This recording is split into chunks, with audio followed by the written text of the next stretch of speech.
केंद्र सरकारनं कांदा निर्यातीवर लादलेलं 20% शुल्क पूर्णपणे हटवलेलं आहे। 1 एप्रिल 2025 पासून हा निर्णय लागू होईल अशी अधिसूचना केंद्रीय महसूल विभागानं आज जारी केली।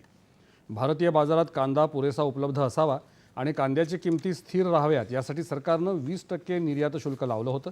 मात्र शेतकऱ्यांचं नुकसान होत असल्यानं विशेषतः महाराष्ट्रातल्या शेतकऱ्यांनी ही निर्यात शुल्क हटवण्याची मागणी केली होती। सरकारनं आज ती मंजूर केली।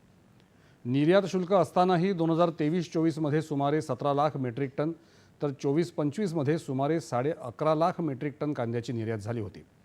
लासलगाव आणि पिंपळगाव या बाजारपेठांमध्ये या महिन्यापासून कांद्याची आवक वाढली आहे, त्यामुळे किमती घसरल्या आहेत। या पार्श्वभूमीवर सरकारनं निर्यात शुल्क हटवण्याचा निर्णय घेतला आहे।